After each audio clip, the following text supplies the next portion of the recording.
Halo guys, hari ini aku ingin bahas sebuah konsep yang diajarkan dalam firman Tuhan yang aku rasa kita perlu mengerti, yaitu apa? Anak Tuhan itu tidak hidup di dalam dosa. Kita baca dulu ayat firman Tuhan, terus kita berstudi singkat.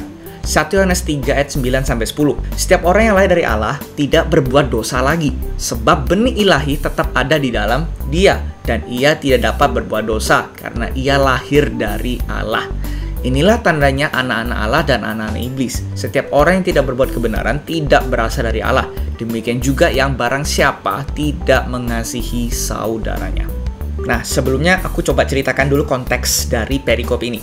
Teman-teman bisa baca konteksnya di ayat 1 sampai ayat 9. Tapi kurang lebih ini intisarinya. Yohanes itu bilang, kalau kita ini dipanggil anak-anak Tuhan karena kasih Tuhan itu begitu besar sama kita, dan kita kan dirubah menjadi serupa dengan Tuhan ketika Tuhan datang kembali nanti. Dan dikatakan juga di ayat 3 kalau misalnya kita mesti menyucikan diri kita. Itu bagi kita yang menaruh harapannya kita sama Tuhan, ya, which is kita anak Tuhan supposedly. Dan di ayat 4 sampai 6 itu digambarkan kalau siapa yang berdosa itu melanggar hukum, dan Tuhan Yesus itu mengambil dosa kita ketika dia datang pertama kali. Dan di ayat 6 ini cukup penting. Dikatakan dengan jelas, siapa yang bilang kalau dia ini hidup buat Tuhan tetapi tetap tinggal di dalam dosanya, ini mustahil.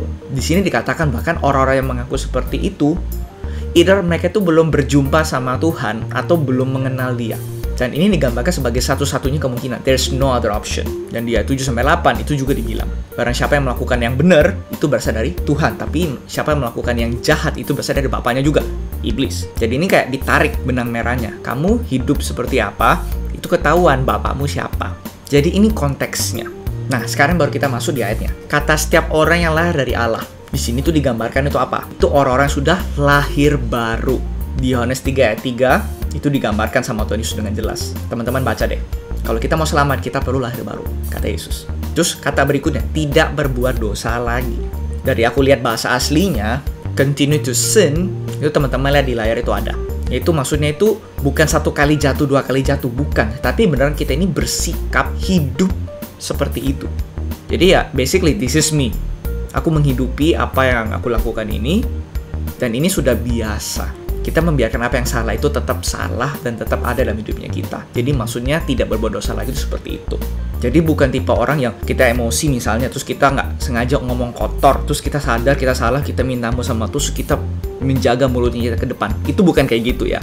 Tapi orang yang beneran kayak misalnya gitu, sengaja ngomong kotor, nggak merasa bersalah, tetap dibiarin kayak gitu. Ngomong kotor terus misalnya. Nah, ayat firman Tuhan ini itu ngomong tipe kategori yang kedua ini, yang terus hidup di dalam dosanya dengan sengaja. Jadi ini lifestyle-nya kita. Dan yang menarik, itu di perkataan yang berikutnya. Sebab benih ilahi tetap ada di dalam Dia.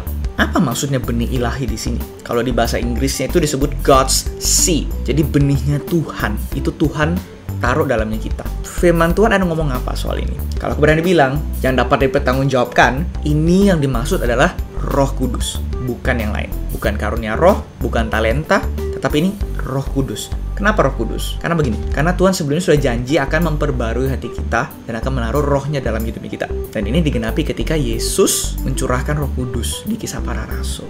Nah, ketika kita terima Roh Kudus, tubuh kita ini digambarkan kita sebagai bait sucinya Roh Kudus. Jadi yang tinggal dalam kita itu siapa sekarang? Roh Kudus. Ya, Roh Kudus inilah benih ilahi yang dari Tuhan itu, yang ada di dalam hidup kita, yang masih ada sampai sekarang. Kalau kita di dalam Yesus sudah lahir baru. Makanya itu di ayat ini digambarkan kalau barang siapa yang punya benih ilahi dari Tuhan itu nggak dapat berbuat dosa terus, karena benihnya ada di dalam. Karena ingat di ayat 4 digambarkan apa? Kalau kita berdosa, kita ini melanggar hukumnya Tuhan. Sementara tugasnya Roh Kudus itu membawa kita ke dalam segala kebenarannya Tuhan, dan juga mengingatkan kita akan apa yang Yesus telah ajarkan. Ya, intisarinya Roh Kudus akan menuntun kita untuk mengikuti Tuhan sungguh-sungguh. Artinya Tuhan akan menuntun kita untuk nggak berdosa, tidak melanggar hukum. Bisa lihat nggak paralelnya di mana? Koneksi hubungannya di mana? Kelihatan nggak? Jadi Roh Kudus itulah benih ilahi yang Tuhan taruh dalam hidup kita. Karena itu kita nggak dapat berbuat dosa, karena Roh Kudus yang di dalamnya kita itu yang mengajarkan kita, please don't break God's heart. Makanya itu yang sudah dalam Tuhan nggak mungkin bisa tetap tinggal tenang hidup dalam dosa dengan santai, itu nggak mungkin. Roh Kudus yang di dalamnya kita nggak akan mengizinkan. Nggak heran di ayat sebelumnya Di Yohanes itu dibilang apa? Nggak mungkin orang yang ngakunya cinta Tuhan, ikut Tuhan sungguh-sungguh, tapi terus tinggal dalam dosa, itu nggak mungkin. Pasti nggak pernah kenal Tuhan. That is the reason why. Orang itu berdusta, dia belum lahir baru, belum ada Roh Kudus. Makanya bisa dengan hidup tenang berdosa. Kalau nggak mungkin. Roh Kudus nggak akan izinkan. Berikutnya, bentar lagi mau selesai. Inilah tandanya anak-anak Allah dan anak-anak iblis. Yang menarik itu apa? Firman Tuhan itu nggak ngomong kalau feelingku dia anak Tuhan, feelingku dia anaknya si iblis. Enggak loh. Ada tanda yang jelas membedakan kamu ini anaknya Tuhan atau bukan. Bukan by feeling, bukan dengan kamu berdoa whatsoever. Enggak, dari buah. Gak heran firman Tuhan lain bilang apa? Dari buahnya lah kamu akan melihat ini pohon apa. Gak mungkin pohon yang baik menghasilkan buah yang buruk.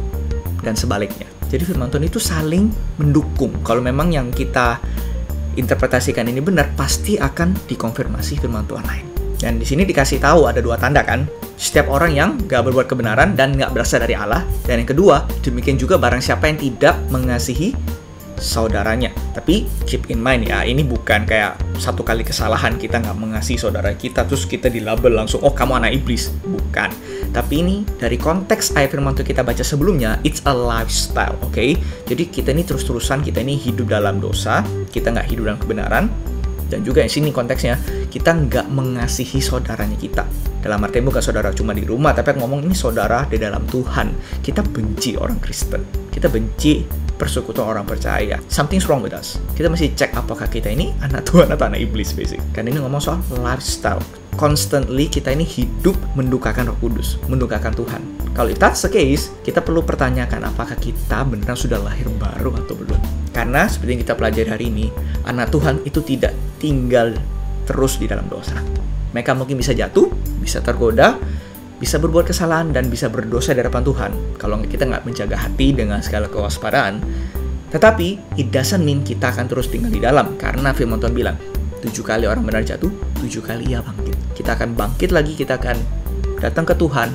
Minta ampun, kita nggak buat alasan, dan kita coba jalan lagi dengan Tuhan. Karena darah Yesus itu cukup. Karena firman Tuhan bilang, ia adil dan setia. Jika kita ini mengaku dosa kita, kita akan disucikannya sekali lagi.